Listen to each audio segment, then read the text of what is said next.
My humble greetings to the honorable panels, fellow presenters as well as the observers.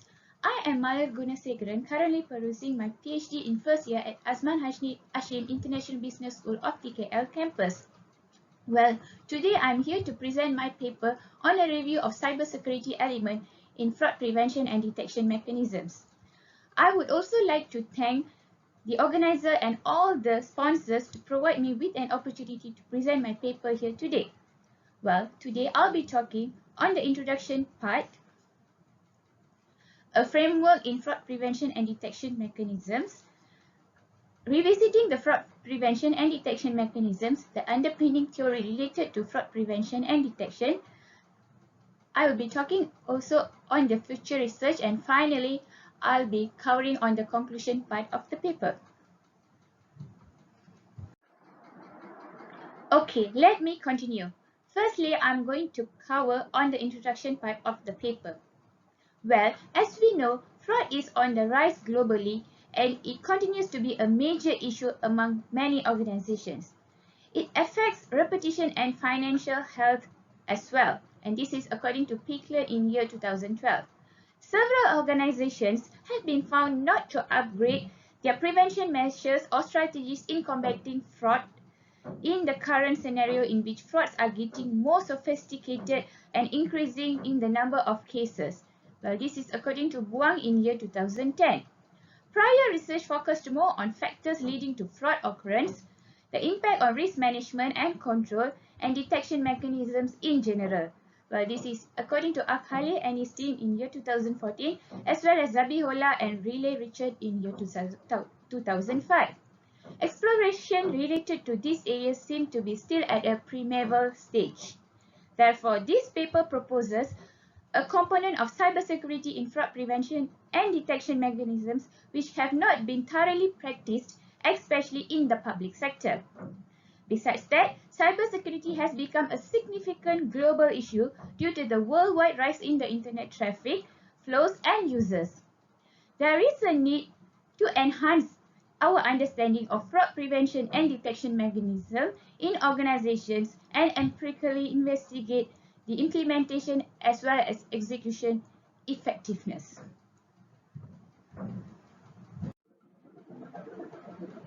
Well, next I'll speak about discussion on control environment of COSO's element towards fraud prevention and detection. Okay, research conducted by Nawawi and Salim in year 2018 stated that standards, policies, and procedures are placed under the control environment elements of the COSO framework. Besides this, framework aids to facilitate efficient and effective operations in ensuring the external and internal reporting is of high quality and compliant to the relevant regulations and laws, and this is according to Financial Reporting Council in year 2005. The crucial issue concerning policies and procedures in the internal control system under the control environment component is compliance. Policies and procedures seem to become worthless if constantly breached and overridden by employees. Some may argue that internal control is pointless and time-consuming or red tape, and this is according to CPA Australia in year 2008.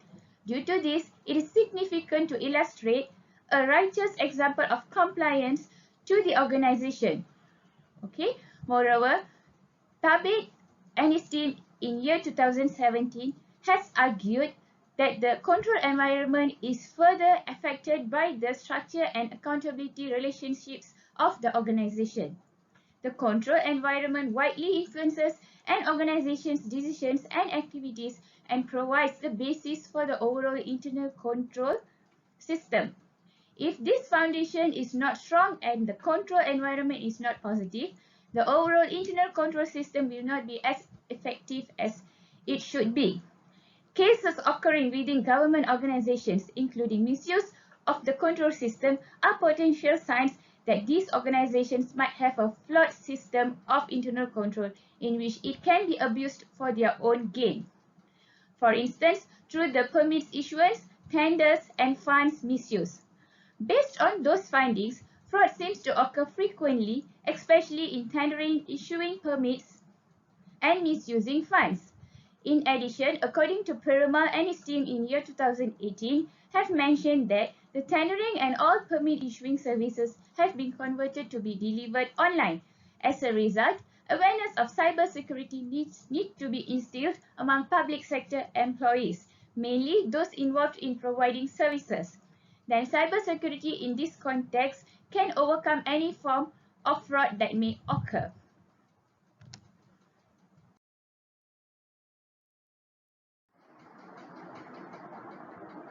Following by this, I'm going to present on the revisiting fraud prevention and detection mechanisms part. First and foremost, fraud prevention calls for measures to avoid it in the first place.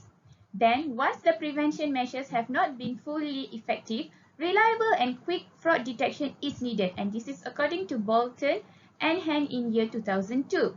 Furthermore, 7 studies have been done in the area of fraud prevention and detection mechanisms. It has been discovered that the most successful technique for detecting fraud was through the analytical procedure. Okay, and this is according to 7 researchers which has been done in this area by a few researchers. Although these studies were carried out in the area of fraud prevention and detection measures, none was addressing on cybersecurity in terms of fraud prevention and detection. It has also been found that there is an occasional use of cybersecurity in detecting fraud, especially in the public sector. Well, according to Davis and his team in year 2016, cybersecurity is crucial in enabling governmental organizations to adapt to different technological changes and the complexities of globalization. Therefore, cybersecurity is also seen as one of the potential fraud detection and prevention mechanisms in which it helps organizations in combating cyber fraud. Furthermore, cybersecurity has also become a significant global issue due to the worldwide rise in internet users and high internet traffic flows. The various elements of cybersecurity and cybercrime prevention have gained considerable attention in many countries based on technological growth and capacity building, which are among the Millennium Development Goals that should be accomplished in achieving sustainable development by the year 2030. And this is according to Michael and his team in year 2019. Next, I'll be covering on the underpinning theory of this review paper related to fraud prevention and detection. Different theories have explained the causes of fraud, and the two most cited theories are Cress's fraud triangle theory in year 1950 and Wolf and Hammerson's fraud diamond theory in year 2004. They both describe the components that lead perpetrators to commit fraud. Among both theories, the fraud triangle theory seems to be more relevant because it contributes to fraud prevention and detection mechanisms. One of its contributions in terms of organizational perspective is the increased sensitivity to fraud. Due to that, organizations' management will be more alert to fraud prevention and detection mechanisms. And this is according to Maulidi and Answer in year 2020. Moreover, fraud triangle theory strengthens the fraud prevention and detection of organizations. Some employees may interpret an employer's failure to eliminate the opportunity and motivation for fraud to be committed over time as a sign of a slack organizational culture concerning fraud. As a result, employers in organizations need to make sure that fraud prevention and detection mechanisms being effectively practiced so that there will be no room for employees to commit and engage with fraud. Therefore, an organization must remove one of the fraud triangle components to lessen the probability of fraudulent activities. The opportunity has been found as one of the elements that need to be removed since it is most directly affected by the internal control systems and generally caters to the most actionable route to detect and prevent fraud. And this is according to Anne Renier in year 2018.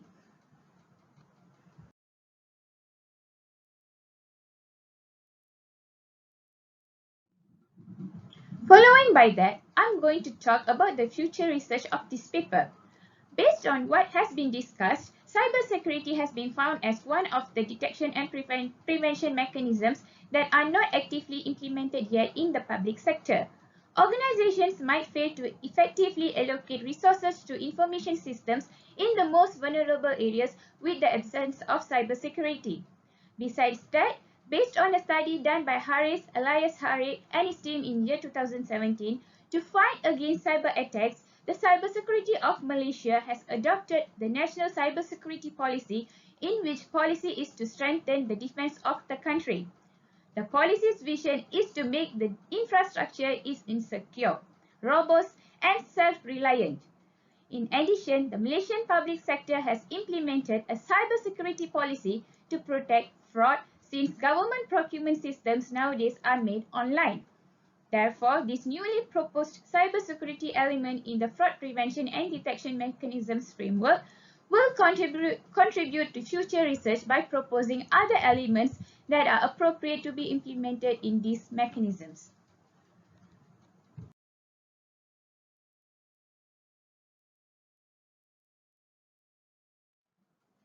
Finally, I'll be closing my presentation with the conclusion part of the paper, where it has been found that previous studies on fraud prevention and detection mechanisms have concentrated primarily on the private sector. On the other hand, limited studies were conducted on fraud prevention and detection in the public sector.